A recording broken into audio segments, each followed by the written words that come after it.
તળાજા નગરપાલિકામાં ભાજપનો ભગવો લહેરાયો છે ત્યારે નગરપાલિકાના 7 નંબરના વોર્ડમાં ભાજપના જીતેલા ઉમેદવારો પૈકી સૌથી નાની વયના અયાન નિહાલભાઈ ભુરાણીએ વધુ મતો સાથે ભવ્ય વિજય મેળવ્યો છે। અયાન નિહાલભાઈ ભુરાણી તળાજા નગરપાલિકાની વોર્ડ નંબર 7માંથી ચૂંટણી લડીને 1451 મતની લીડથી વિજય મેળવ્યો છે।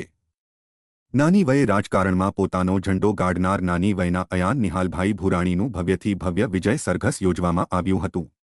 उत्साहभेर डीजेना ताल साथे कार्यकरोए जीतने लईने विजय सरघस निकळ्युं हतुं। कार्यकरो द्वारा गुलाल उडाडीने फूलोना हार साथे अयान निहालभाई भुराणीने वधाववामां आव्या हता। आम तळाजा नगरपालिकाना वोर्ड नंबर 7 में अयान निहालभाई भुराणीए पोतानो दबदबो बनाव्यो छे। आगामी दिवसोमां आ वोर्डमां अने तळाजामां अयान निहालभाई भुराणी विकासना कामो करवा माटे कटिबद्ध होवानुं जणाव्युं हतुं। अयान निहालभाई भुराणीना विजयथी आ वोर्डमां अने तळाजामां आनंदनी लहेर प्रसरी गई हती।